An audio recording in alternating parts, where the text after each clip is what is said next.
지랄들 하고 있네. 다 나가. 이 새끼들아. 78세 재벌 회장의 입에서 욕설이 터져 나왔습니다. 자식들이 얼어붙었습니다. 평생 단 한 번도 욕을 하지 않던 아버지였거든요. 내가 니들 뒤구린 짓 하는 거 몰랐을 줄 알고? 그날은 시어머니 사주기 제삿날이었습니다. 자식들은 어머니 영정 앞에서 재산 빼돌릴 궁리만 하고 있었죠. 유일하게 제사 음식을 준비한 건 돈 없는 집안 출신 막내 며느리뿐이었습니다. 10년간 하녀 취급받던 그 며느리가 제사상을 뒤엎자 자식들은 미친년이라며 손가락질했습니다. 하지만 시아버지의 손가락은 그들을 향하고 있었죠. 썩 꺼져. 다시는 이 집에 발 들이지 마. 그날 이후 재벌가의 운명이 완전히 뒤바뀌었습니다. 이야기 시작 전 구독과 좋아요를 눌러주신다면 여러분의 가족과 주변 사람 모두에게 건강과 행복한 기운을 전달하실 수 있을 거예요. 오늘의 사연 시작합니다. 새벽 4시 서울 성북동 사망그룹 종갓집 주방에 불이 켜져 있었습니다. 서윤이가 홀로 도마 앞에 서서 칼을 놀리고 있었죠. 산적용 고기를 썰고 전을 부치고 탕국을 끓이는 손길이 쉴 틈 없이 움직였습니다. 이마에 송글송글 맺힌 땀방울을 닦을 겨를도 없이 윤희는 벽에 걸린 시계를 힐끗 올려다봤습니다. 시어머니 사주기 제삿날이었습니다. 윤희의 손등에는 10년간의 제사 준비로 생긴 굳은 살이 박혀 있었고 검지와 중지 사이에는 기름에 데인 오래된 흉터가 선명했습니다. 20가지가 넘는 제사 음식을 혼자 준비하는 것은 이 집에 시집 온 이후 늘 윤희의 몫이었죠. 2주 전 시아버지 강태주 회장이 본체 계단에서 넘어져 다리가 부러졌습니다. 병원에 입원한 시아버지를 찾은 자식은 단 한 명도 없었습니다. 오직 윤희만이 낮에는 병원에서 시아버지를 돌보고 저녁에는 종갓집으로 돌아와 살림을 도맡았습니다.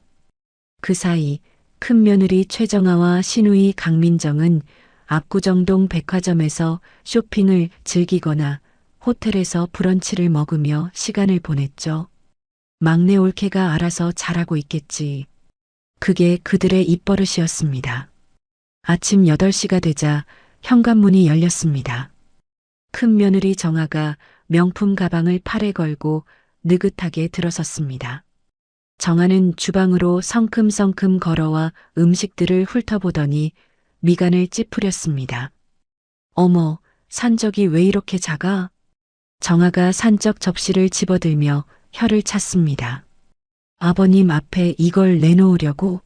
창피해서 어쩌려고 그래. 뒤이어 시누이 민정이 들어왔습니다. 민정은 형수의 말에 맞장구를 치듯 고개를 끄덕였습니다. 형님 말이 맞아요. 우리 집이 어떤 집인데 체면이 있지. 윤희는 대꾸 없이 고개를 숙인 채 다음 음식을 준비했습니다. 민정이 부엌 바닥을 내려다보며 인상을 썼습니다. 여기 바닥 좀 봐. 기름기가 미끄럽잖아. 청소도 제대로 못해? 윤희가 묵묵히 행주를 들어 바닥을 닦았습니다. 입술을 꽉 깨물고 있었지만 아무 말도 하지 않았죠. 정아와 민정은 부엌을 나서 거실 소파에 나란히 앉았습니다. 가정부가 내온 커피를 홀짝이며 두 사람은 부엌 쪽을 힐끗힐끗 쳐다봤습니다.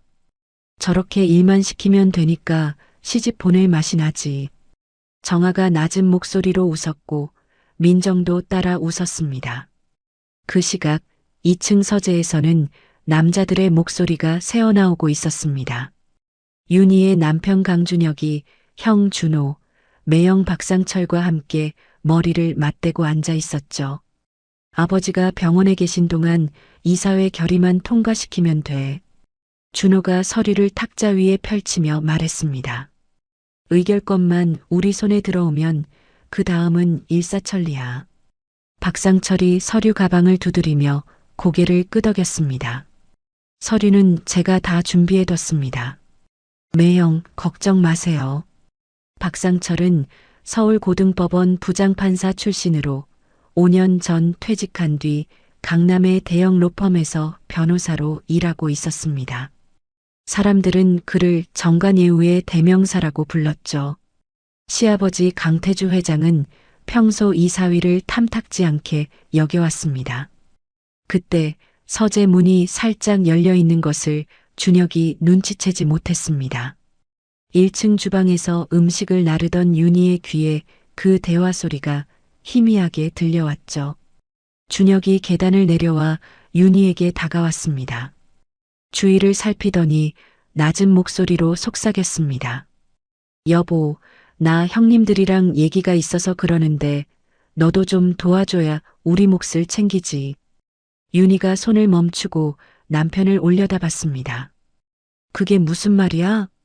나중에 얘기하자. 지금은 복잡해. 준혁이 말을 흐리며 자리를 피했습니다. 윤희는 남편의 뒷모습을 바라보다가 다시 약과를 접시에 담기 시작했습니다. 문득 10년 전 결혼식 날이 떠올랐습니다. 시어머니 김순옥 여사가 하객들 틈에서 윤희에게 다가와 낮게 속삭였던 그 말. 우리 집안에 가난뱅이 피가 섞이다니. 그날 이후 윤희는 이 집에서 단 한 번도 환영받은 적이 없었습니다. 오직 시아버지 강태주 회장만이 가끔 몰래 윤희를 불러 이렇게 말해줬죠. 네가 이 집에서 제일 착해. 그 한마디가 윤희를 10년간 버티게 한 힘이었습니다. 제사 시간이 다가오자 가족들이 영정 앞에 모여들었습니다. 그러나 제사 절차보다 먼저 입에 오른 것은 돈 이야기였습니다. 아버지 입원한 김해 사망건설 의결권 가져오는 서류, 매형이 준비 다 해놨지? 준호가 박상철을 쳐다보며 물었습니다. 물론이죠. 완벽합니다. 민정이 끼어들었습니다. 오빠, 근데 막내네는 얼마나 가져갈 거야? 올케가 돈 냄새 맡으면 안 되는데. 민정이 부엌 쪽을 힐끗 쳐다봤습니다. 준호가 콧방귀를 뀌었습니다. 준혁이가 알아서 입 다물게 해야지. 못하면 막내한테 안 줘도 돼. 마지막 음식을 들고 나오던 윤희의 손이 미세하게 떨렸습니다. 그들의 대화가 또렷이 들렸지만 윤희는 이를 악물고 제사상에 음식을 올렸습니다. 제사 시작해야 하지 않겠어요? 윤희가 조심스럽게 입을 열었습니다. 정아가 날카롭게 쏘아붙였습니다. 시끄러워. 넌 부엌이나 치워. 민정이 비죽 웃으며 거들었습니다. 원래 제사는 음식 준비하는 사람이 제일 늦게 절하는 거야. 몰라. 윤희의 눈에 불이 켜졌습니다. 더 이상 참을 수 없었습니다. 어머님 영정 앞에서 이러시면 안 되지 않습니까? 윤희가 목소리를 높였습니다. 준호가 벌떡 일어나 손가락질을 했습니다. 야, 가난뱅이 집안에서 뭘 배웠다고 이 집안일에 끼어들어? 그 순간 윤희의 안에서 10년간 쌓아온 분노가 폭발했습니다. 윤희가 두 손으로 제사상 모서리를 움켜쥐었습니다. 그리고 힘껏 들어올려 뒤엎어버렸습니다. 쾅! 산적과 전이 바닥에 쏟아졌습니다. 탕국이 엎어지며 국물이 사방으로 튀었죠. 더러워서 못 해먹겠네. 윤희가 거친 숨을 내쉬며 외쳤습니다. 저 이제 이 집 식구 아닙니다. 당신들 그러다 지옥 가요. 시댁 식구들이 경악한 표정으로 굳어버렸습니다. 정아가 입을 떡 벌렸고 민정이 눈을 휘둥그레 떴습니다. 준호는 분노로 얼굴이 벌겋게 달아올랐죠. 바로 그 순간 현관문이 열렸습니다. 목발을 짚은 강태주 회장이 비서실장 김도연의 부축을 받으며 들어섰습니다. 회장은 아내 제사에 참석하기 위해 담당 의사의 만류에도 불구하고 병원에서 조기 퇴원을 강행한 것이었죠. 회장의 눈앞에 펼쳐진 광경, 뒤엎어진 제사상, 바닥에 흩어진 음식들, 굳어버린 자식들, 그리고 분노에 찬 막내 며느리. 정아가 재빨리 회장에게 달려갔습니다. 아버님, 올케가 갑자기 미쳤어요. 제 사상을 엎어버렸어요. 민정이 뒤따라 외쳤습니다. 제가 원래 저런 년이었어요. 그러나 강태주 회장의 시선은 며느리가 아니었습니다. 회장의 차가운 눈빛이 천천히 자신의 자식들을 훑쳤습니다. 강태주 회장이 김도연의 부축을 뿌리치고 목발을 내려놓았습니다. 그리고 천천히 거실 한가운데로 걸어 나왔죠. 회장의 눈빛이 자식들을 하나하나 훑쳤습니다. 준호, 정아, 민정, 박상철, 그리고 준혁까지. 지랄들 하고 있네. 회장의 입에서 낮고 굵은 목소리가 터져 나왔습니다. 다 나가. 이 새끼들아. 정아가 화들짝 놀라 뒷걸음질 쳤습니다. 민정의 얼굴이 새하얗게 질렸죠. 내가 니들 뒤구린 짓 하는 거 몰랐을 줄 알고? 회장의 고함이 종갓집 전체에 울려 퍼졌습니다. 1층에 있던 집사와 가정부가 놀라 주방으로 피신했습니다. 평소 엄격하지만 차분했던 회장이 자식들에게 욕설을 퍼붓는 모습은 이 집안 역사상 처음 있는 일이었죠. 그동안 니들이 챙긴 돈, 용돈 줬다 생각할 테니까. 회장이 현관문을 손가락으로 가리켰습니다. 더 챙길 생각 말고 썩 꺼져. 준호가 한 발 앞으로 나섰습니다. 아버지, 지금 무슨 말씀을 하시는 겁니까? 입 닥쳐. 회장이 손을 들어 준호의 말을 잘랐습니다. 정아가 남편 뒤로 숨으며 작은 목소리로 속삭였습니다. 여보, 아버님이 병원에서 무슨 말을 들으셨나 봐요. 민정이 남편 박상철의 팔을 잡아 끌었습니다. 여보, 뭐라도 해봐. 박상철이 능글맞은 미소를 지으며 앞으로 나섰습니다. 회장님, 가족 간에 오해가 있으신 것 같습니다. 자리를 바꿔서 차분히 말씀 나누시죠. 회장이 박상철을 쏘아봤습니다. 상철이, 네가 끼어들 자리 아니야. 나가. 박상철의 미소가 굳어졌습니다. 아버지. 준혁이 조심스럽게 입을 열었습니다. 회장이 막내 아들을 노려봤습니다. 너도 마찬가지야. 꺼져. 준혁이 고개를 떨궜습니다. 결국 준호, 정아, 민정, 박상철, 그리고 머뭇거리던 준혁까지 모두 현관문을 향해 걸어갔습니다. 넓은 거실에 뒤엎어진 제사상 잔해가 그대로 남았습니다. 강태주 회장과 서윤이, 그리고 비서실장 김도연만 남았죠. 회장이 김도연을 돌아봤습니다. 도연아, 이거 다 치우게 해. 며느리는 쉬게 하고. 알겠습니다, 회장님. 김도연이 집사를 불러 정리를 지시했습니다. 윤희는 처음으로 제사 뒷정리를 남에게 맡기게 됐습니다. 회장이 목발을 짚고 천천히 아내의 영정 앞으로 걸어갔습니다. 구부러진 등이 유난히 작아 보였죠. 순호가 미안하다. 자식들을 잘못 키웠다. 회장이 영정을 바라보며 중얼거렸습니다. 윤희는 처음으로 시아버지의 등에서 78년 세월의 무게를 느꼈습니다. 아버님, 죄송합니다. 윤희가 고개를 깊이 숙였습니다. 제가 참았어야 하는데. 회장이 천천히 돌아섰습니다. 네가 뭐가 잘못이야? 회장의 목소리가 한결 부드러워졌습니다. 10년 동안 이 집에서 사람 취급 못 받으면서 버틴 게 기적이지. 윤희의 눈시울이 붉어졌습니다. 시아버지가 며느리에게 처음으로 공개적으로 건네는 진심 어린 위로였습니다. 회장이 품 안에서 낡은 수첩 하나를 꺼냈습니다. 두툼한 수첩에 빼곡하게 글씨가 적혀 있었죠. 이거 저놈들이 그동안 빼돌린 돈 내가 다 적어놨어. 윤희가 수첩을 바라보며 눈을 크게 떴습니다. 사만건설 비자금 계좌, 사만물산 허위거래. 하나도 빠짐없이. 회장이 김도연을 돌아봤습니다. 도연이가 10년간 자료 모으는 거 도와줬다. 이 사람 아니었으면 증거 확보 못했어. 김도연이 고개를 숙였습니다. 회장님 명을 따랐을 뿐입니다. 회장이 다시 영정을 바라봤습니다. 순옥이가 죽으면서 나한테 부탁했어. 자식들 싸우지 않게 해달라고. 회장의 목소리가 쓸쓸하게 가라앉았습니다. 그래서 3년을 참았다. 근데 오늘 보니까 얘들은 엄마 영정 앞에서도 돈 얘기밖에 모르더라. 윤희는 3년 전 돌아가신 시어머니의 마지막 모습을 떠올렸습니다. 그때도 윤희 혼자 병실을 지켰었죠. 그날 밤 윤희는 종갓집 작은 방에 홀로 앉았습니다. 남편 준혁에게 전화를 걸었지만 준혁은 받지 않았습니다. 새벽 2시가 되어서야 문자 하나가 도착했습니다. 형님들이랑 얘기 중이야. 나중에 연락할게. 윤희는 어두운 방에서 결혼 반지를 돌렸습니다.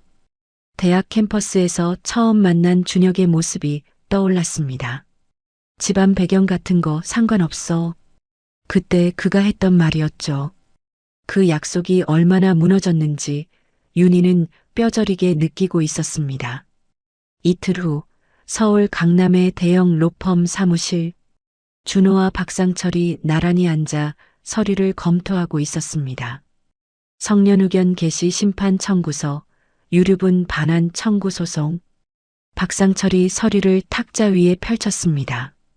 이 정도면 재산 관리권을 뺏어올 수 있습니다. 준호가 고개를 끄덕였습니다. 아버지가 치매라는 걸 증명하면 되는 거지? 그렇습니다. 판사 출신 변호사의 말이 얼마나 무게가 있는지 아시잖습니까? 박상철이 자신만만하게 웃었습니다. 같은 시각 민정은 휴대폰을 들고 누군가와 통화하고 있었습니다. 대학 동창인 경제지 기자 한수연이었죠. 수연아, 나 부탁 좀 하나 하자. 민정이 낮은 목소리로 말했습니다. 기사 제목은 이렇게 뽑아줘. 사망그룹 회장 침해설, 막내 며느리가 재산 노려 이간질. 민정이 입꼬리를 올렸습니다. 이렇게 하면 아버지가 먼저 꺾여. 한편 종갓집 서재에서는 강태주 회장이 비서실장 김도영과 마주 앉아 있었습니다. 내가 모아놓은 자료들 검찰에 넘길 준비해. 회장이 단호하게 말했습니다. 그리고 기자회견도 준비하고. 김도연이 조심스럽게 물었습니다. 회장님, 자제분들입니다. 정말 괜찮으시겠습니까? 자식 새끼들이 아비한테 침해 소송을 건다는데. 회장의 눈빛이 차갑게 빛났습니다. 내가 당하고만 있을 것 같아? 이제 봐줄 거 없어. 김도연이 굳은 표정으로 고개를 끄덕였습니다. 회장님이 결심하셨다면 끝까지 모시겠습니다. 같은 시각 윤희는 친정집에 전화를 걸었습니다. 어머니 김말순의 목소리가 수화기 너머로 들려왔습니다. 윤희야, 재벌집에서 무슨 일 있냐? 뉴스에 사망그룹 나오던데. 엄마, 아무 일 아니야. 건강 조심해. 윤희는 애써 밝은 목소리를 냈습니다. 하지만 눈가에는 눈물이 고여 있었죠. 김말수는 충청도 시골에서 혼자 농사를 지으며 살아온 70세 노인이었습니다. 딸이 재벌가에 시집간 이후 단 한 번도 종갓집에 초대받은 적이 없었죠. 윤희는 어머니에게 시댁에서 겪는 일을 말하지 않기 위해 항상 괜찮은 척 해왔습니다. 전화를 끊은 윤희가 창밖을 바라봤습니다. 서울의 밤하늘에는 별 하나 보이지 않았습니다. 소송 준비가 시작된 지 일주일이 지났습니다. 성북동 종갓집에 낯선 손님이 찾아왔죠. 회장님, 오정식 변호사님이 오셨습니다. 김도연이 서재 문을 열며 알렸습니다. 단정한 양복을 입은 중년 남자가 들어섰습니다. 법무법인 정의 대표 변호사 오정식, 55세. 그는 30년 전 강태주 회장의 장학금을 받아 검사가 된 인물이었죠. 회장님, 오랜만에 뵙습니다. 오정식이 깊이 허리를 숙였습니다. 정식이구나. 어쩐 일이야? 회장이 소파에서 일어나 반갑게 맞았습니다. 뉴스를 보고 찾아왔습니다. 제가 평생 갚지 못한 은혜가 있습니다. 오정식이 진지한 표정으로 말했습니다. 이번 일에 법률 자문과 소송 대리를 맡고 싶습니다. 회장이 손을 내저었습니다. 정식아, 네가 이런 일에 끼어들면 너한테 피해가 가지 않겠나? 회장님, 오정식이 한 발 앞으로 다가섰습니다. 저는 가난한 탄광촌에서 태어났습니다. 대학 등록금은커녕 밥 먹을 돈도 없어서 진학을 포기하려고 했죠. 오정식의 눈빛이 깊어졌습니다. 그때 회장님 장학재단에서 연락이 왔습니다. 그 돈으로 사법시험에 합격했고 검찰에서 20년을 일했습니다. 회장이 아무 말 없이 오정식을 바라봤습니다. 제가 이 자리까지 온 게 회장님 덕분입니다.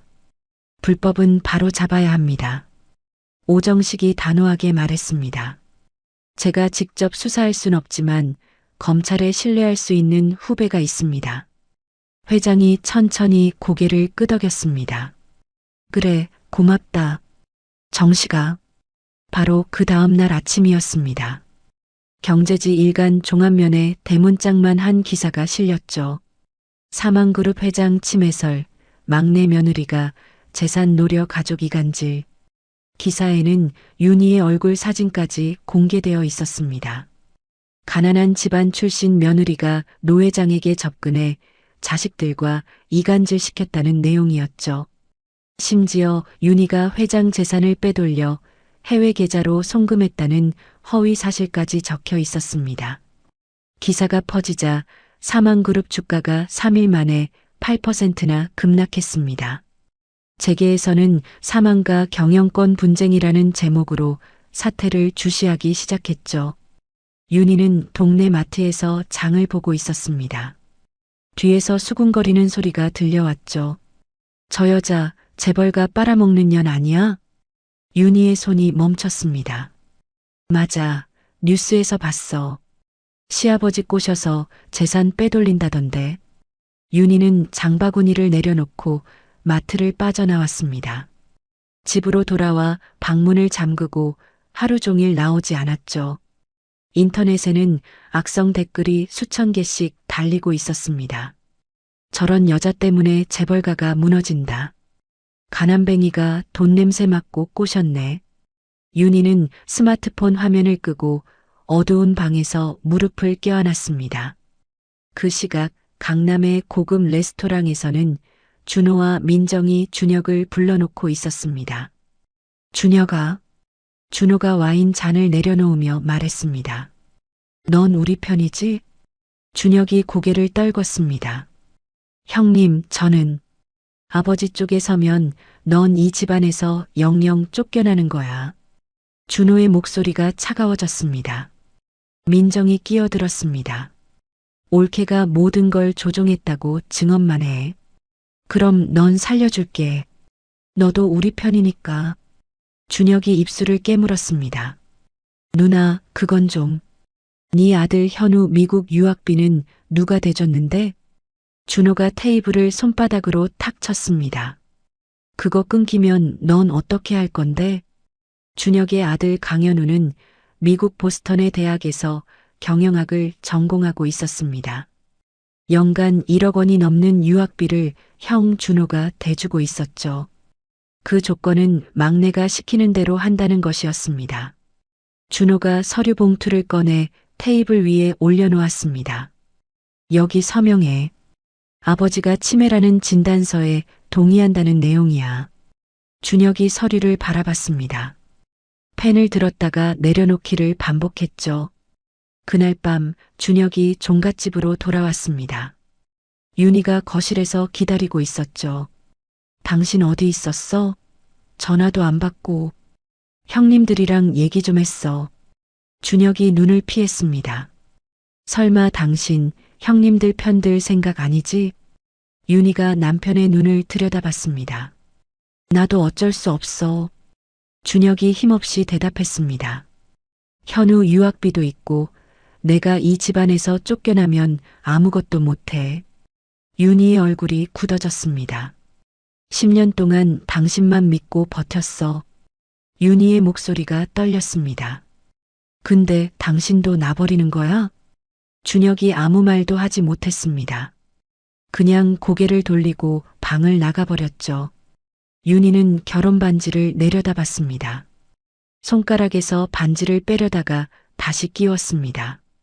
다음 날 아침 박상철이 서울가정법원에 성년후견 개시 심판 청구서를 접수했습니다. 동시에 서울지방법원에 유류분 반환 청구 소송도 제기했죠. 이 소식은 순식간에 실시간 검색어에 올랐습니다. 강태주 회장이 사망그룹 본사 기자실에서 긴급 기자회견을 열었습니다. 수십 명의 기자들이 카메라를 들이대고 있었죠. 내 자식들이 나를 미쳤다고 한다더군요. 회장이 담담하게 말을 시작했습니다. 이 자리에서 제 정신이 멀쩡하다는 걸 보여드리겠습니다. 회장이 서류 뭉치를 들어 올렸습니다. 그리고 제 자식들이 저지른 횡령과 배임 증거를 검찰에 넘겼습니다. 기자들 사이에서 웅성거리는 소리가 퍼졌습니다. 카메라 플래시가 쉴 새 없이 터졌죠. 기자회견 영상은 유튜브에서 실시간 조회수 100만을 넘겼습니다. 78세 재벌 회장이 자식들을 검찰에 고발했다는 기사가 포털 메인을 장식했죠. 여론이 흔들리기 시작했습니다. 자식들이 너무한 거 아니냐는 댓글이 늘어났습니다. 그날 저녁 윤희가 종갓집 현관문을 열었습니다. 문 앞 바닥에 흰 봉투 하나가 놓여 있었죠. 윤희가 봉투를 집어들고 열었습니다. 안에는 종이 한 장이 들어 있었습니다. 재벌가 기어드는 거지년 가만 안 둔다. 빨간 매직으로 휘갈겨 쓴 글씨였습니다. 윤희의 다리에 힘이 풀렸습니다. 현관에 주저앉은 채 손을 부들부들 떨었죠. 김도연 비서실장이 급히 달려왔습니다. 종갓집 CCTV를 확인한 결과 편지를 놓고 간 사람이 민정의 운전기사임을 확인했습니다. 김도연이 즉시 오정식 변호사에게 연락했습니다. 변호사님, 증거 확보했습니다. 추후 소송에 활용하겠습니다. 협박 편지 사건 다음 날 아침이었습니다. 오정식 변호사가 종갓집을 방문했죠. 며느리께서 많이 힘드시죠? 오정식이 윤희를 바라보며 말했습니다. 협박 편지건은 이미 증거를 확보했습니다. 경찰에 고소장을 접수하겠습니다. 윤희가 고개를 숙인 채 대답했습니다. 감사합니다, 변호사님. 저도 30년 전에 가난 때문에 포기할 뻔한 사람입니다. 오정식이 진지한 목소리로 말했습니다. 회장님이 아니셨으면 저는 변호사가 못 됐습니다. 며느리께서 겪는 일이 남의 일 같지 않습니다. 윤희의 눈시울이 붉어졌습니다. 가족이 아닌 외부인에게서 받는 첫 번째 진심 어린 지지였죠. 정말 감사합니다. 정말. 윤희가 고개를 깊이 숙였습니다. 강태주 회장이 서재에서 오정식을 불렀습니다. 정식아, 이리 와봐. 회장이 서재 금고를 열었습니다. 안에서 두툼한 서류 뭉치와 USB 하나, 그리고 손으로 적은 장부 사본을 꺼냈죠.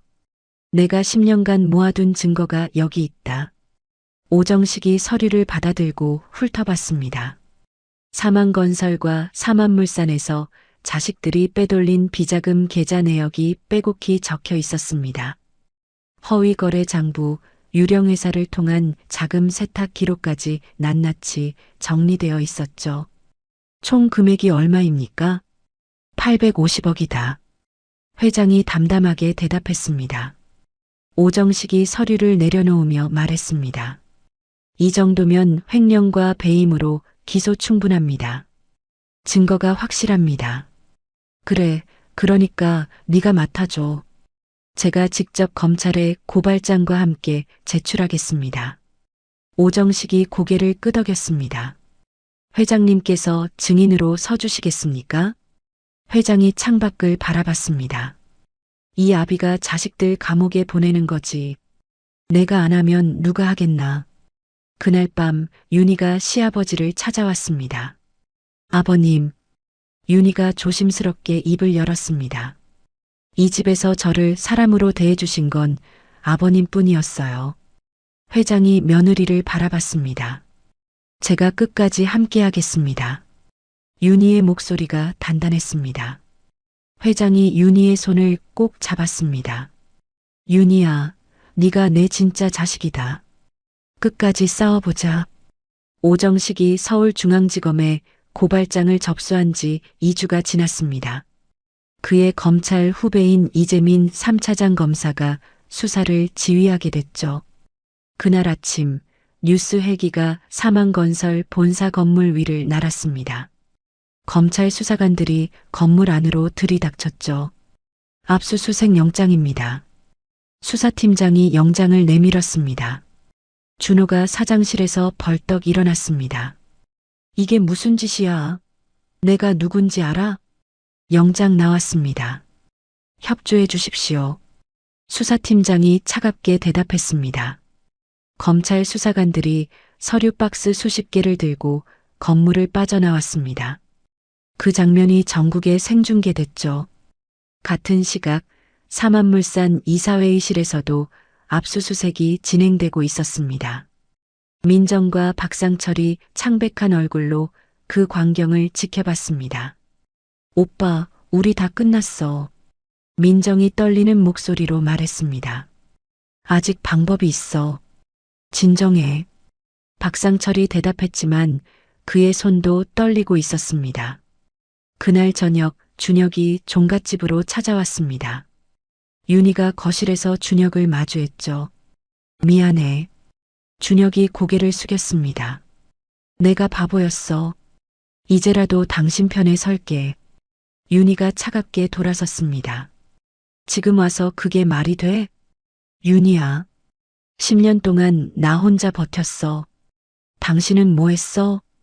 윤희의 목소리가 떨렸습니다. 준혁이 아무 말도 하지 못했죠. 며칠 후 오정식 변호사가 준혁을 따로 만났습니다. 강상무님. 오정식이 조용히 말을 꺼냈습니다.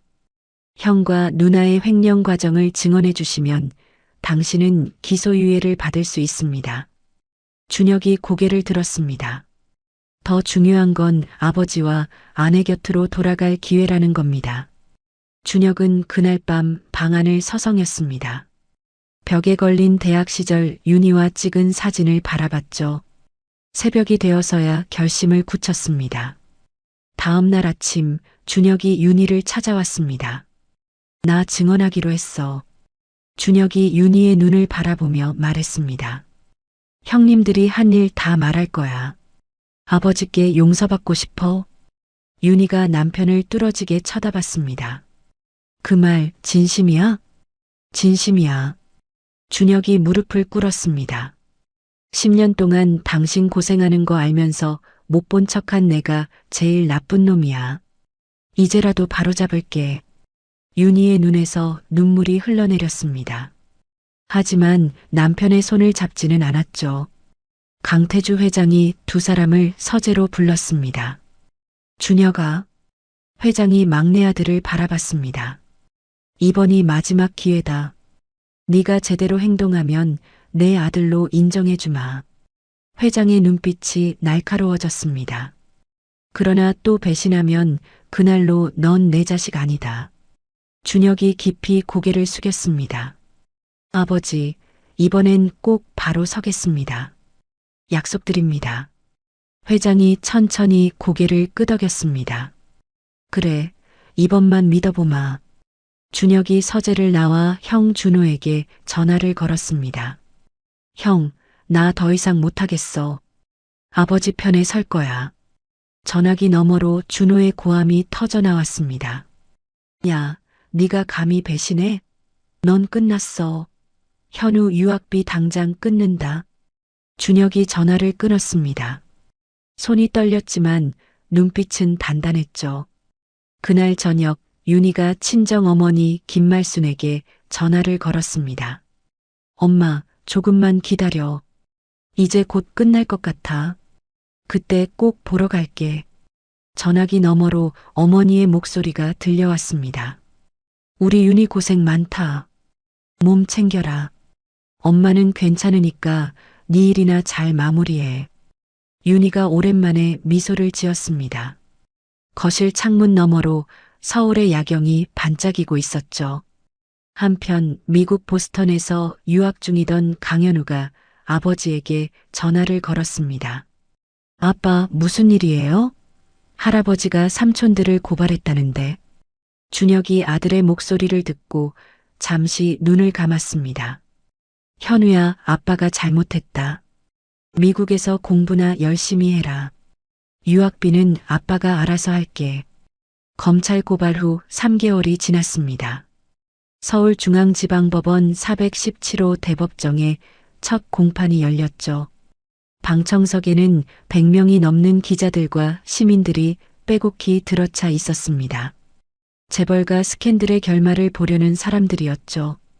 피고인석에 준호가 검은 양복을 입고 앉아 있었습니다. 시선을 바닥에 고정한 채 꿈쩍도 하지 않았죠. 민정은 연신 손수건으로 눈을 훔치며 불안한 기색을 감추지 못했습니다. 박상철은 능글맞은 미소를 유지하려 애썼지만 이마에 땀이 송골송골 맺혀 있었죠. 증인 강준혁, 증인석으로 나오십시오. 재판장의 목소리가 법정에 울렸습니다. 준혁이 자리에서 일어났습니다. 증인석까지 걸어가는 발걸음이 무거웠죠. 증인은 진실만을 말할 것을 선서합니까? 예, 선서합니다. 준혁이 오른손을 들어 선서했습니다. 검사가 준혁에게 다가왔습니다. 증인은 피고인들의 횡령 사실을 알고 있었습니까? 예, 알고 있었습니다.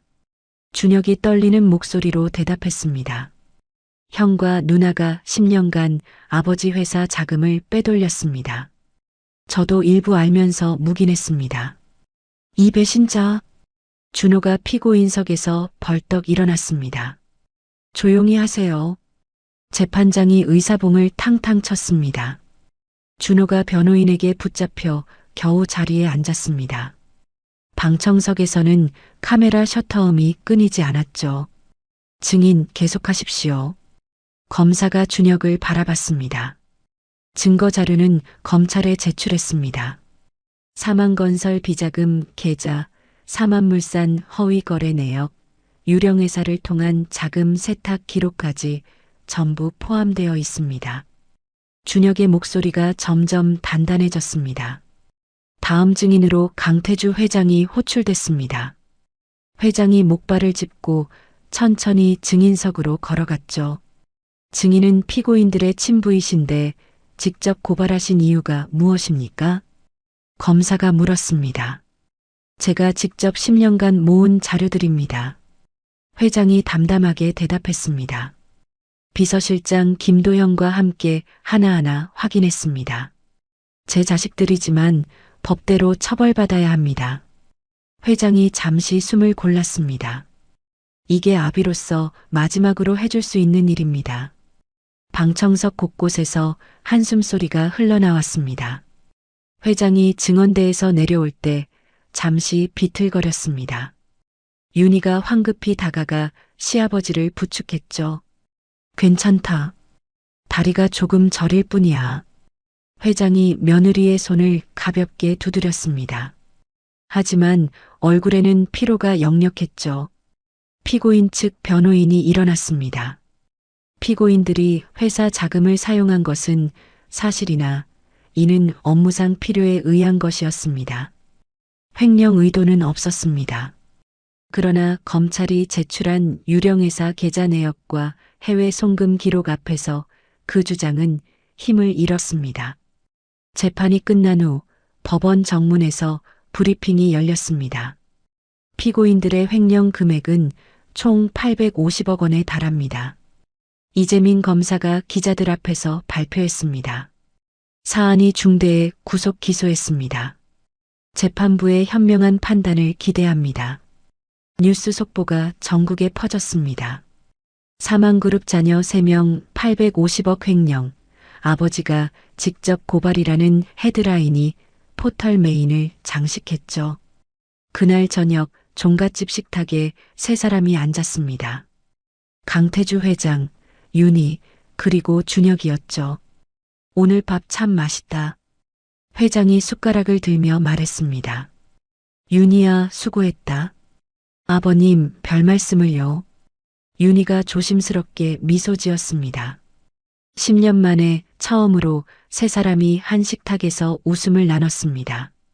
내가 이 집에서 밥 먹으면서 웃어본 게 언제인지 모르겠다. 회장이 창밖을 바라보며 말했습니다. 니들 둘 덕분이다. 아버지, 앞으로 매일 이렇게 먹겠습니다. 준혁이 숟가락을 들며 대답했습니다. 첫 공판 후 5개월이 지났습니다. 그 사이 총 8회의 공판이 진행됐죠. 1심 선고 공판일이 돌아왔습니다. 대법정은 다시 기자들과 방청객으로 가득 찼습니다. 피고인 강준호에게 징역 5년을 선고합니다. 재판장의 목소리가 법정에 울렸습니다. 피고인 강민정에게 징역 3년을 선고합니다. 피고인 박상철에게 징역 4년을 선고합니다. 법정 곳곳에서 탄식과 한숨이 터져나왔습니다. 정아가 법정 밖으로 뛰쳐나왔습니다. 기자들이 우르르 몰려들었죠. 아버님이 우리를 버렸어요. 정아가 울부짖었습니다. 우리가 뭘 그렇게 잘못했다고. 시민들 사이에서 야유가 터졌습니다. 그동안 해먹은 게 얼마인데. 선고 직후 오정식 변호사가 회장에게 다가왔습니다. 회장님, 협박 편지 건으로 강민정 씨가 추가 기소됐습니다. 운전기사가 자백했습니다. 회장이 쓴웃음을 지었습니다. 그것도 제 딸이 시킨 짓이었군요. 다음 날 회장이 사망그룹 본사에서 기자회견을 열었습니다. 저는 제 개인 사제 전액을 출연해 사만장학재단을 설립하겠습니다. 회장이 또렷한 목소리로 발표했습니다. 어려운 형편에도 열심히 사는 사람들을 돕겠습니다. 사만그룹 경영권은 전문 경영인 체제로 전환하겠습니다. 기자들 사이에서 웅성거림이 퍼졌습니다. 그리고 재단 이사장은 며느리 서윤이에게 맡기겠습니다. 회장이 윤희를 바라봤습니다. 이 사람만큼 어려움을 아는 사람이 없습니다. 플래시 세례가 쏟아졌습니다. 윤희가 잠시 눈을 감았다가 떴죠. 저도 어려운 환경에서 자랐습니다. 윤희가 마이크 앞에 섰습니다. 그 경험을 살려 정말 도움이 필요한 사람들을 돕겠습니다. 아버님의 뜻을 이어가겠습니다. 인터넷에서 기사가 쏟아졌습니다. 막내 며느리 반전 인생, 재벌가 유일한 양심이라는 제목이 포털을 뒤덮었죠. 그날 밤 종갓집으로 돌아온 윤희와 준혁은 시아버지와 함께 차를 마셨습니다. 이제 좀 살 것 같다.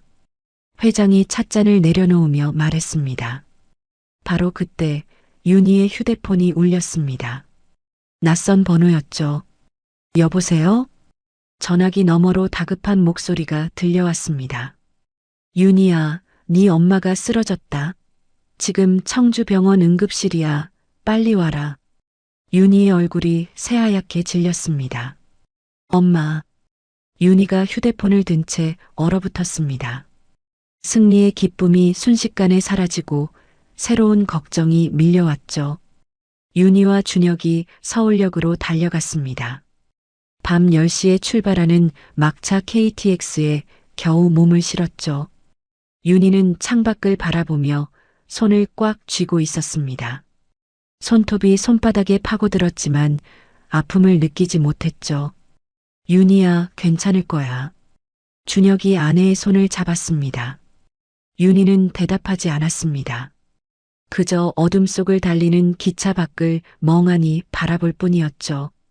새벽 2시 청주병원 응급실에 도착했습니다. 윤희가 접수대로 뛰어갔습니다. 김말순 환자요. 어디 있어요? 302호실입니다. 윤희가 복도를 달렸습니다.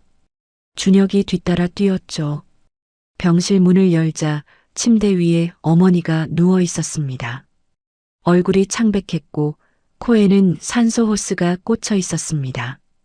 왼쪽 팔에는 수액줄이 연결되어 있었죠. 엄마.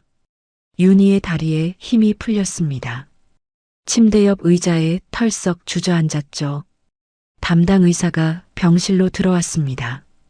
보호자분이시죠? 네, 제가 딸이에요. 엄마가 왜 이렇게 된 거예요? 윤희가 떨리는 목소리로 물었습니다. 뇌출혈입니다. 의사가 차분하게 설명했습니다. 수술은 성공적으로 끝났습니다. 하지만 후유증으로 왼쪽 마비가 올 수 있습니다. 당분간 재활 치료가 필요합니다. 윤희의 눈앞이 캄캄해졌습니다. 어머니께서 평소 혈압이 높으셨는데 관리를 제대로 못하신 것 같습니다. 의사가 안타까운 표정을 지었습니다. 시골에서 혼자 농사일 하시면서 무리하셨던 것 같습니다. 윤희의 눈에서 눈물이 흘러내렸습니다. 자신이 어머니를 돌보지 못한 죄책감이 가슴을 짓눌렀죠. 내가 더 자주 왔어야 했는데. 윤희가 어머니의 손을 붙잡았습니다. 내가 바빠서 엄마 건강 체크도 못했어. 그때 김말순이 희미하게 눈을 떴습니다. 윤희야. 어머니의 목소리가 가늘게 흘러나왔습니다. 엄마, 정신 들어? 윤희가 어머니의 얼굴을 들여다봤습니다. 엄마 괜찮아. 네 걱정하다 쓰러진 거 아니니까 자책하지 마라. 김말순이 힘겹게 말을 이었습니다. 텔레비전에서 네 나온 거 봤다. 우리 딸 멋있더라. 얼마나 좋았는지 몰라. 윤희가 어머니의 손을 꼭 쥐고 울음을 터뜨렸습니다. 엄마 미안해. 내가 더 자주 왔어야 했는데. 내가 못난 딸이야. 김말순이 딸의 머리를 쓰다듬으려 했습니다. 하지만 왼팔이 움직이지 않았죠. 김말순의 눈에도 눈물이 고였습니다. 준혁이 병실 문 앞에 서서 그 모습을 바라봤습니다. 가슴이 먹먹해졌죠. 준혁이 복도로 나와 벽에 등을 기댔습니다. 천장을 올려다보며 중얼거렸습니다. 어머니, 죄송합니다. 제가 윤희를 더 챙겼어야 했는데 사위로서 못난 짓만 했습니다. 준혁의 눈시울이 붉어졌습니다. 처음으로 진심 어린 반성이 밀려왔죠. 다음 날 아침 준혁이 병실로 들어갔습니다. 장모 앞에 무릎을 꿇었죠. 어머니, 치료비는 걱정 마세요. 제가 다 책임지겠습니다. 준혁이 고개를 깊이 숙였습니다. 이제부터 효도하겠습니다. 정말 죄송합니다. 김말순이 사위를 물끄러미 바라봤습니다. 자니가 달라졌구나. 김말순이 오른손을 뻗어 사위의 손을 잡았습니다. 우리 윤희 잘 부탁한다. 예, 어머니. 약속드리겠습니다. 준혁의 목소리가 떨렸습니다. 윤희가 병실 한쪽에서 그 모습을 지켜봤습니다. 남편이 진심으로 변하고 있다는 걸 느꼈죠. 하지만 쉽게 마음을 열 수는 없었습니다. 서울에서 강태주 회장이 전화를 걸어왔습니다. 윤희야, 어머니는 좀 어떠시냐? 수술은 잘 됐는데 재활 치료가 필요하대요. 윤희가 복도에서 전화를 받으며 대답했습니다. 어머니 치료비는 내가 낼 테니 옆에서 간호만 해. 돈 걱정하지 마라. 회장의 목소리가 따뜻했습니다. 아버님 감사합니다. 정말. 윤희의 목이 메었습니다. 고맙긴, 네가 고생이 많다. 어머니 얼른 나으시게 잘 돌봐드려라. 전화를 끊은 윤희가 창밖을 바라봤습니다. 시골 병원 창문 너머로 논밭이 펼쳐져 있었죠. 어머니가 평생 일궈온 땅이었습니다. 바로 그때 윤희의 휴대폰에 뉴스 알림이 떴습니다. 사망그룹 장남 강준호 구치소에서 폭로 인터뷰. 윤희가 기사를 클릭했습니다. 준호가 구치소에서 경제지 기자와 인터뷰한 내용이었죠. 아버지는 치매입니다. 막내 며느리가 모든 걸 조종했습니다. 저는 억울합니다. 윤희의 손이 떨렸습니다. 기사 아래 댓글이 빠르게 늘어나고 있었습니다. 혹시 진짜 며느리가 꼬드긴 거 아니야? 뭔가 석연치 않다. 재벌가 내부 사정을 우리가 어떻게 알아?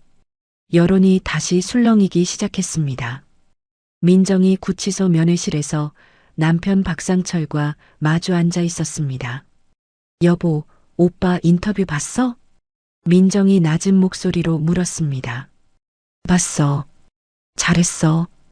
박상철이 고개를 끄덕였습니다. 막내 올케를 완전히 매장하면 우리도 감형받을 수 있어. 언론전에서 이겨야 해. 민정의 눈빛이 날카로워졌습니다. 내 로펌 후배들한테 연락해놨어. 곧 반박 기사가 나갈 거야. 박상철이 유리창 너머로 아내에게 속삭였습니다. 다음 날 여러 매체에 새로운 기사가 실렸습니다. 사망그룹 회장 치매 의혹, 며느리 주도 재산 탈취 정황. 여론이 다시 양분되기 시작했습니다. 병원에서 어머니를 간호하던 윤희가 스마트폰으로 댓글을 봤습니다. 악성 댓글이 수백 개씩 달리고 있었죠. 저 여자 얼굴 보니까 딱 그런 상이네. 가난뱅이가 재벌가 휘어잡으려고 별짓을 다 하네. 윤희가 휴대폰을 내려놓고 병원 복도로 나왔습니다. 창가에 서서 혼자 눈물을 흘렸죠. 제가 뭘 잘못했다고 이런 일을 당해야 하나요?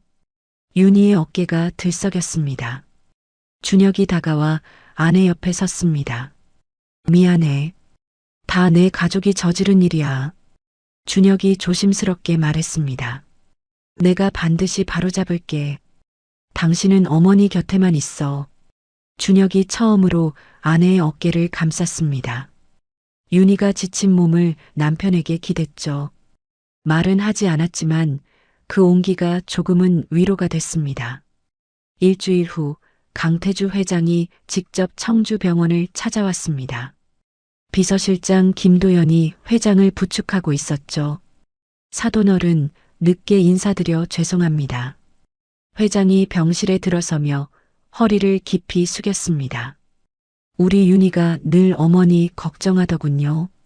김말순이 놀란 표정으로 회장을 올려다봤습니다. 아이고, 회장님이 이런 시골 병원까지 오시다니요. 고맙습니다. 고맙긴요. 제가 더 고맙습니다. 회장이 침대 옆 의자에 앉았습니다. 이런 며느리를 주셔서요. 우리 집안에 윤희가 없었으면 어쩔 뻔했습니까? 김말순의 눈에 눈물이 고였습니다. 우리 윤희 잘 부탁드립니다, 회장님. 제가 부탁드려야죠. 앞으로 건강 회복하시면 서울로 모시겠습니다. 회장이 김말순의 손을 가만히 잡았습니다. 윤희가 병실 문 앞에서 그 모습을 지켜봤습니다. 시아버지와 친정어머니가 손을 맞잡고 있는 장면이 가슴 깊이 새겨졌죠. 회장이 윤희에게 다가왔습니다. 지지 마라. 저놈들이 발악하는 거다. 회장이 며느리의 어깨를 두드렸습니다. 우리가 이기고 있는 증거야. 내가 다시 기자회견을 열겠다. 윤희가 고개를 들어 시아버지를 바라봤습니다. 다시 싸울 힘이 생기는 것 같았죠. 다음 날 강태주 회장이 사망그룹 본사에서 두 번째 기자회견을 열었습니다. 제 아들이 거짓말을 하고 있습니다. 회장이 단호하게 말했습니다. 저는 치매가 아닙니다. 여기 서울대학교 병원 정밀 건강검진 결과가 있습니다. 회장이 MRI 촬영 결과와 신경과 전문의 소견서를 들어 올렸습니다. 그리고 며느리 서윤이는 10년간 이 집안에서 가장 성실하게 살아온 사람입니다. 회장의 목소리가 높아졌습니다. 저 대신 저 아이를 욕하는 사람들 부끄러운 줄 아세요.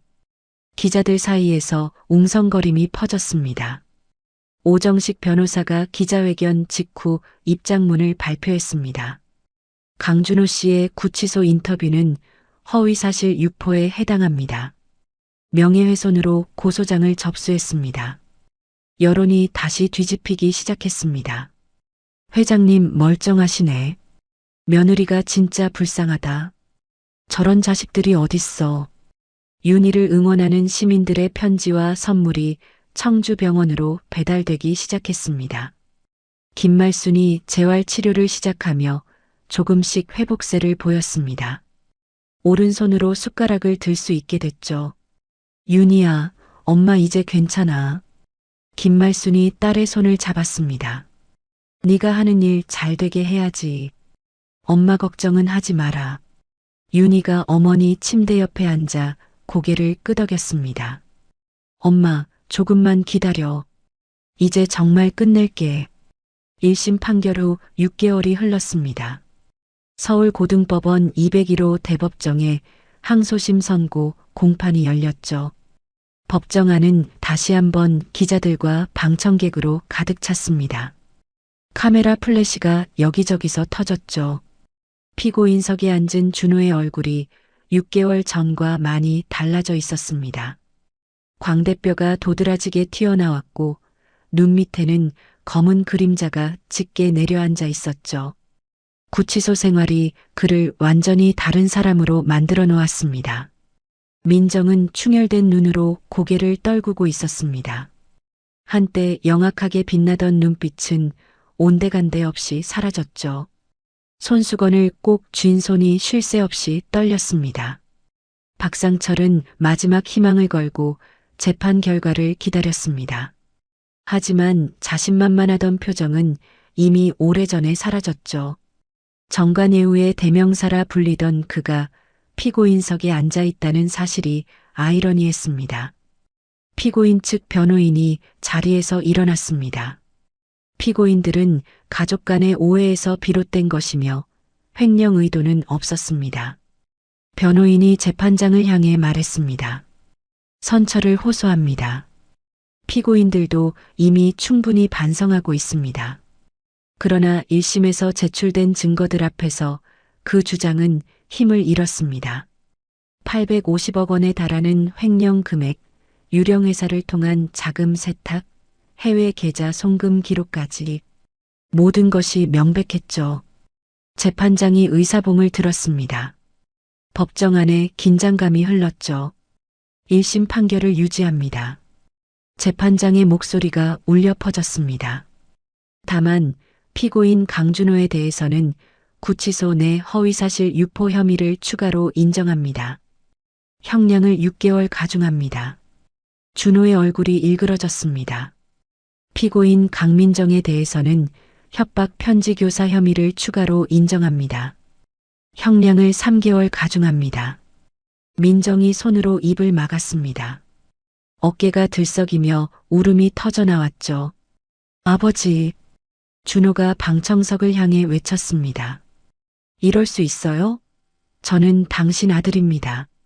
준호의 목소리가 법정 안에 메아리 쳤습니다. 절박함과 분노가 뒤섞인 목소리였죠. 강태주 회장은 방청석에 앉아 있었습니다.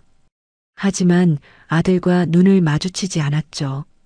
회장이 천천히 자리에서 일어났습니다. 회장이 법정 문을 향해 걸어갔습니다. 잠시 문 앞에서 멈추어 섰죠.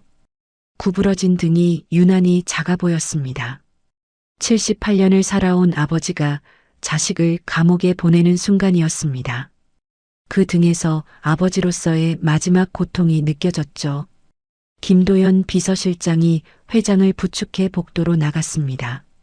법정 밖으로 나오자 기자들이 우르르 몰려들었습니다.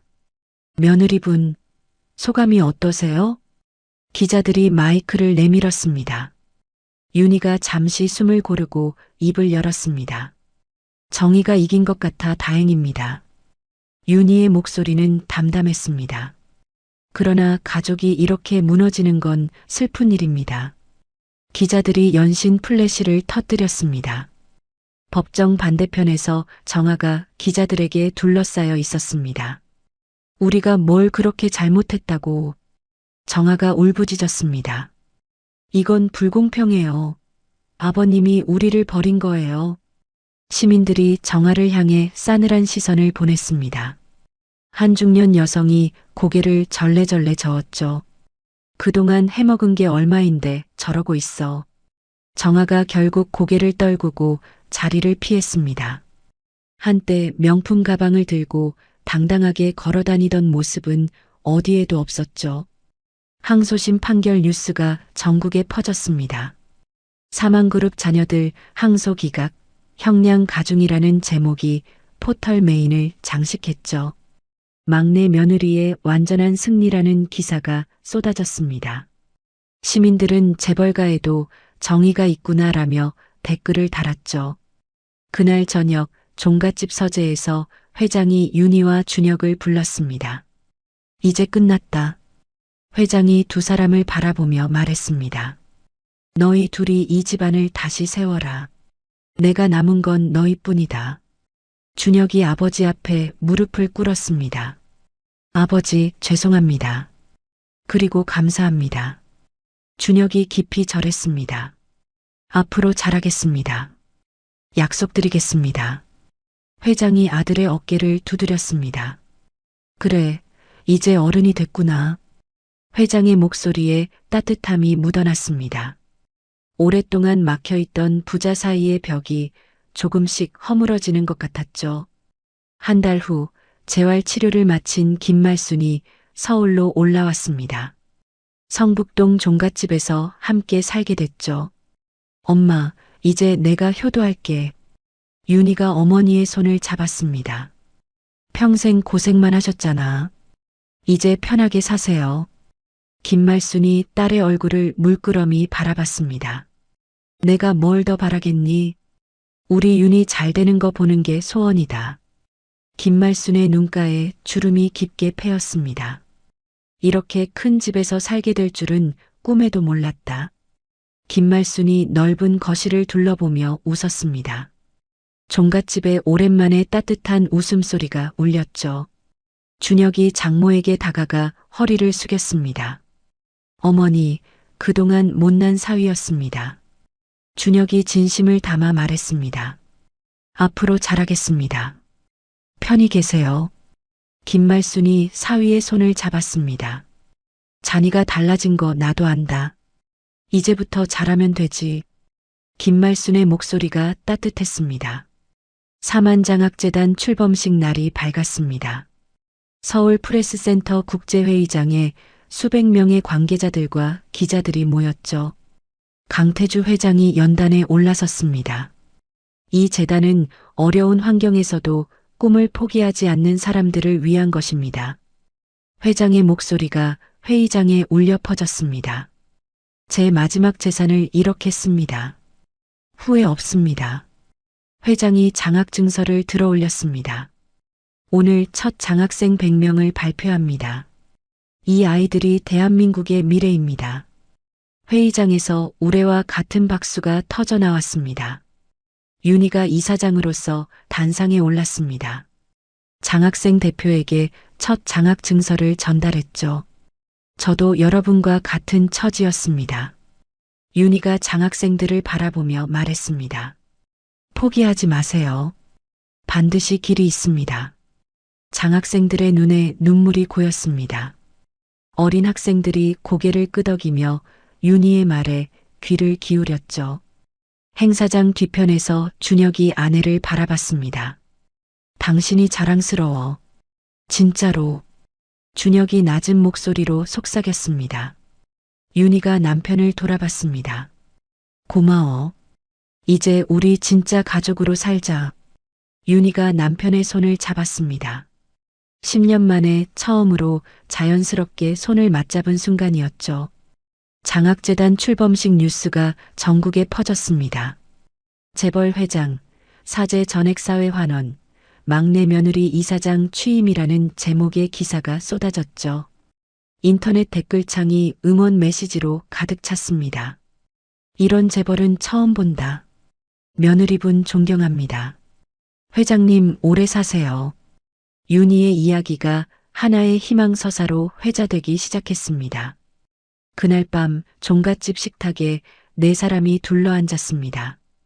강태주 회장, 김말순, 윤희, 그리고 준혁이었죠. 이게 가족이지. 회장이 밥을 뜨며 말했습니다. 피가 섞였다고 다 가족이 아니야. 마음이 통해야 가족이지. 김말순이 고개를 끄덕였습니다. 맞습니다, 회장님. 저도 이런 가족 처음입니다. 윤희가 어머니와 시아버지를 번갈아 바라봤습니다. 가슴 한켠이 따뜻하게 채워지는 느낌이었죠. 준혁이 아내의 손을 살며시 잡았습니다. 식탁 위로 따뜻한 조명이 내려앉았습니다. 네 사람의 웃음소리가 종갓집을 가득 채웠죠. 장학재단 출범 후 6개월이 흘렀습니다. 겨울바람이 매섭게 부는 어느 날이었죠. 강태주 회장이 갑자기 가슴을 움켜쥐며 쓰러졌습니다. 서울대학교 병원 VIP 병동으로 긴급 이송됐죠. 윤희와 준혁이 병원으로 달려왔습니다. 응급실 앞에서 담당 의사를 만났죠. 회장님 심장이 많이 약해지셨습니다. 의사가 무거운 표정으로 말했습니다. 솔직히 말씀드리면 시간이 많지 않습니다. 가족분들 마음의 준비를 하셔야 합니다. 윤희의 얼굴이 새하얗게 질렸습니다. 준혁이 벽에 손을 짚으며 비틀거렸죠. 아버지. 준혁의 목소리가 떨렸습니다. 두 사람이 복도로 나왔습니다. 서로를 붙잡고 눈물을 쏟았죠. 윤희야, 어떡해. 아버지가. 우리가 잘 모셔야 해. 마지막까지. 윤희가 눈물을 닦으며 말했습니다. 윤희와 준혁은 그날부터 병상을 지켰습니다. 밤낮으로 교대하며 회장 곁을 떠나지 않았죠. 며칠 후 미국에서 급한 소식을 들은 현우가 귀국했습니다. 보스턴에서 출발한 비행기가 인천공항에 도착하자마자 병원으로 달려왔죠. 현우가 병실 문을 열고 들어섰습니다. 침대에 누운 할아버지의 모습이 눈에 들어왔죠. 할아버지. 현우가 병상 앞에 무릎을 꿇었습니다. 저 현우예요. 제가 왔어요. 회장이 천천히 눈을 떴습니다. 손자의 얼굴을 알아보고 희미하게 미소 지었죠. 현우야, 왔구나. 회장이 떨리는 손으로 손자의 머리를 쓰다듬었습니다. 컸구나. 많이 컸어. 현우의 눈에서 눈물이 흘러내렸습니다. 할아버지, 저 열심히 공부했어요. 할아버지 말씀대로 좋은 사람 되려고요. 그래, 잘했다. 회장이 손자의 손을 꼭 잡았습니다. 현우야, 꼭 기억해라. 돈보다 사람이 중요하다. 돈은 써버리면 없어지지만 사람은 남는 거야. 현우가 고개를 끄덕이며 눈물을 삼켰습니다. 예, 할아버지. 꼭 기억할게요. 회장이 윤희를 병상 옆으로 불렀습니다. 윤희야, 이리 와봐. 윤희가 회장의 손을 잡았습니다. 회장의 손이 예전보다 훨씬 차가워져 있었죠. 네가 이 집안에 와서 다행이다. 회장이 며느리를 바라보며 말했습니다. 네가 없었으면 난 자식들한테 배신당하고 외롭게 죽었을 거야. 윤희의 눈에 눈물이 그렁그렁 맺혔습니다. 아버님, 그런 말씀 마세요. 오래오래 사셔야죠. 윤희가 회장의 손을 꼭 쥐었습니다. 장학재단도 이제 막 시작했잖아요. 아버님이 직접 보셔야죠. 회장이 고개를 천천히 저었습니다. 재단은 네가 잘할 거야. 나는 걱정 없다. 회장이 희미하게 웃었습니다. 내 덕분에 마지막에 좋은 일 하고 가니까 이 아비는 행복한 거야. 윤희가 고개를 숙이며 울음을 참았습니다. 어깨가 들썩였지만 소리는 내지 않았죠. 회장이 준혁을 불렀습니다. 준혁아, 이리 와. 준혁이 아버지 곁으로 다가왔습니다. 무릎을 꿇고 아버지의 손을 잡았죠. 너도 이젠 다 컸다. 회장이 아들의 얼굴을 들여다봤습니다. 아내 잘 지키고 장학재단 잘 도와라. 그게 내 속죄다. 예, 아버지. 약속하겠습니다. 준혁의 목소리가 떨렸습니다. 평생 윤희 곁에서 제대로 된 남편으로 살겠습니다. 회장이 고개를 끄덕였습니다. 그래, 이제 믿는다. 형하고 누나 일은 이제 잊어라. 앞만 봐. 준혁이 아버지의 손에 이마를 대고 눈물을 흘렸습니다. 회장이 김도연 비서실장을 불렀습니다. 김도연이 병상 옆으로 다가왔죠. 도연아. 회장이 40년 측근의 얼굴을 바라봤습니다. 40년 동안 고마웠다. 자네 덕분에 여기까지 왔어. 김도연의 눈에 눈물이 고였습니다. 회장님, 영광이었습니다. 저야말로 평생 은혜를 입었습니다. 앞으로도 윤희 잘 도와줘. 부탁이다. 목숨 걸고 모시겠습니다, 회장님. 김도연이 고개를 깊이 숙였습니다. 눈물이 뺨을 타고 흘러내렸죠. 회장이 윤희에게 부탁했습니다. 순옥이 사진 좀 가져다 줘. 윤희가 병실 한쪽에 놓아둔 영정 사진을 가져왔습니다. 회장이 아내의 얼굴을 물끄러미 바라봤죠. 순옥아, 이제 간다. 회장이 영정을 향해 말했습니다. 거기서 기다려. 할 말이 많아. 자식들 이야기도 해야 하고. 회장의 목소리가 점점 작아졌습니다. 이틀 후 이른 아침이었습니다. 창밖으로 겨울 햇살이 희미하게 들어오고 있었죠. 회장이 눈을 떴습니다. 병상 주위에 윤희, 준혁, 현우, 김말순, 김도연이 모여 있었죠. 다들 왔구나. 회장이 희미하게 미소 지었습니다. 고맙다. 다들. 회장의 눈이 천천히 감겼습니다. 심장 모니터의 선이 일직선으로 변했죠. 향년 78세. 강태주 회장이 평화로운 얼굴로 눈을 감았습니다. 윤희가 회장의 손을 꼭 잡은 채 소리 없이 울었습니다.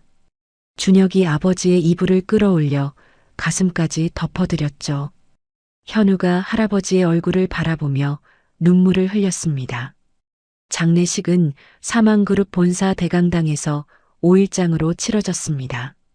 전국에서 조문객들이 몰려들었죠. 그동안 장학금을 받았던 수백 명의 수혜자들이 찾아왔습니다. 회장님 덕분에 제 인생이 바뀌었습니다. 한 젊은 남자가 영정 앞에서 울먹였습니다. 가난해서 대학 포기하려고 했는데 회장님이 손 내밀어 주셨습니다. 오정식 변호사도 조문을 왔습니다. 영정 앞에 서서 깊이 고개를 숙였죠. 회장님, 은혜 잊지 않겠습니다. 편히 쉬세요. 오정식이 윤희에게 다가왔습니다. 끝까지 잘하셨습니다. 회장님도 편히 가셨을 겁니다. 감사합니다, 변호사님. 윤희가 고개를 숙였습니다. 조문객들을 맞이하며 윤희는 깨달았습니다. 아버님이 남기신 유산은 돈이 아니라 사람들의 마음이었구나. 윤희가 영정 속 회장의 얼굴을 바라봤습니다. 장학재단을 더 키워야겠다는 다짐이 가슴속에 새겨졌죠. 1년이 흘렀습니다. 사만장학재단이 전국 규모로 성장했죠. 연간 1000명의 장학생을 배출하게 됐습니다. 윤희가 기자 인터뷰에서 말했습니다. 매년 더 많은 학생들을 도울 수 있도록 최선을 다하겠습니다. 아버님의 뜻입니다. 윤희와 준혁은 종갓집을 사만장학재단 교육센터로 기증했습니다. 두 사람은 서울 외곽의 작은 아파트로 이사했죠. 친정어머니 김말순과 함께 살기 시작했습니다. 유학을 마치고 돌아온 현우가 장학재단에서 일하기 시작했습니다. 할아버지 뜻을 이어가겠습니다. 현우가 윤희에게 말했습니다. 숙모, 저 열심히 할게요. 현우야, 할아버지가 하늘에서 기뻐하실 거야. 윤희가 조카의 어깨를 두드렸습니다. 매일 저녁 작은 아파트 식탁에 세 사람이 둘러앉았습니다. 윤희, 준혁, 그리고 김말순이었죠. 오늘 뭐 했어? 김말순이 딸에게 물었습니다. 엄마, 오늘 장학생들 만났어. 다들 열심히 하더라. 우리 딸 대단하다. 김말순이 흐뭇하게 웃었습니다. 밥 맛있다. 준혁이 숟가락을 들며 말했습니다. 평범한 대화였습니다. 하지만 윤희가 10년간 꿈꿔온 가족의 모습이었죠. 어느 날 현관벨이 울렸습니다. 윤희가 문을 열자 낯익은 얼굴들이 서 있었습니다. 준호, 민정, 그리고 정아였습니다. 형기를 마치고 출소한 그들이었죠. 준호의 머리에는 흰 머리카락이 부쩍 늘어 있었습니다. 민정은 수척해진 얼굴로 고개를 숙이고 있었죠. 정아는 한때 들고 다니던 명품 가방 대신 낡은 청가방을 들고 있었습니다. 옳게, 아니 윤희 씨. 준호가 먼저 입을 열었습니다. 용서해줘. 우리가 정말 잘못했어. 민정이 고개를 깊이 숙였습니다. 언니 정말 미안해. 그때 내가 너무 못됐어. 정아도 눈물을 글썽이며 말했습니다. 제가 제일 심하게 굴었어요. 용서해 주세요. 윤희는 그들을 물끄러미 바라봤습니다. 한때 자신을 하녀처럼 부리고 가난뱅이라고 모욕했던 사람들이었죠. 협박 편지를 보내고 언론에 거짓 기사를 뿌렸던 사람들이었습니다. 윤희가 천천히 입을 열었습니다. 용서는 제가 할 일이 아닙니다. 윤희의 목소리는 담담했습니다. 돌아가신 아버님과 어머님 산소에 가서 하세요. 진심으로 참회하시길 바랍니다. 준호, 민정, 정아가 고개를 떨군 채 돌아섰습니다. 세 사람의 뒷모습이 점점 멀어졌죠. 윤희는 그 뒷모습을 바라봤습니다. 원망보다는 안쓰러움이 먼저 밀려왔습니다. 한때 모든 것을 가졌던 사람들이 모든 것을 잃은 모습이었죠. 준혁이 아내 곁으로 다가왔습니다. 윤희의 손을 꼭 잡아줬죠. 당신 덕분에 난 사람이 됐어. 준혁이 아내를 바라보며 말했습니다. 평생 갚아도 모자랄 거야. 윤희가 남편의 눈을 바라봤습니다. 갚을 건 없어. 그냥 옆에 있어줘. 그게 전부야. 윤희가 남편의 손을 잡았습니다. 옛 종갓집은 이제 사만장학재단 교육센터로 바뀌어 있었습니다. 그곳에서 새로운 장학생 선발식이 열렸죠. 윤희가 단상에 올라 장학 증서를 들었습니다. 장학생 대표가 단상으로 올라왔습니다. 가난하지만 눈빛이 반짝이는 젊은 학생이었죠. 포기하지 마세요. 윤희가 장학생에게 증서를 건네며 말했습니다. 반드시 길이 있습니다. 저도 그랬으니까요.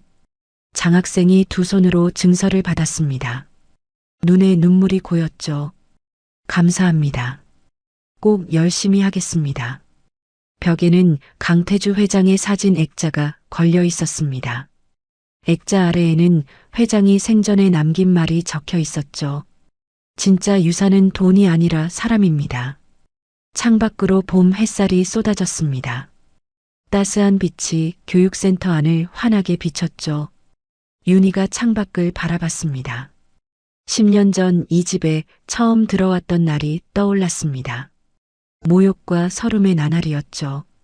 하지만 이제는 달랐습니다. 이곳에서 수백 명의 학생들이 꿈을 키워갈 것입니다. 시아버지가 남긴 진짜 유산이 여기서 피어날 것이었죠. 윤희의 얼굴에 평화로운 미소가 번졌습니다. 10년간 하녀 취급받던 막내 며느리 윤희는 결국 장학재단 이사장이 되었습니다. 그녀를 가난뱅이라고 손가락질하던 시댁 식구들은 감옥에 갔죠. 참 아이러니합니다. 피를 나눈 자식들은 아버지 재산을 빼돌리는데 혈안이었고 남남이었던 며느리만이 진심으로 아버지 곁을 지켰으니까요. 강태주 회장은 돌아가시기 전 이런 말을 남겼습니다. 진짜 유산은 돈이 아니라 사람이다. 850억짜리 재벌가에서 정작 가장 값진 건 돈이 아니었습니다. 어려울 때 손 내밀어주는 사람, 힘들 때 곁에 있어주는 사람. 그게 진짜 재산이었죠. 윤희는 시아버지에게 그런 사람이었습니다. 그리고 시아버지 역시 윤희에게 그런 사람이었고요. 세상에는 피를 나눠도 남보다 못한 가족이 있습니다. 반대로 피 한 방울 섞이지 않아도 진짜 가족보다 더 가족 같은 사람도 있죠. 여러분 곁에는 어떤 사람이 있으신가요? 혹시 지금 당연하게 여기고 있는 사람이 있다면 오늘 한번 고맙다고 말해보시는 건 어떨까요? 오늘 이야기가 여러분의 하루에 작은 울림이 되었으면 좋겠습니다. 이야기를 끝까지 들어주신 분이 계시다면 잘 들었다고 댓글 하나만 남겨주세요. 감사합니다.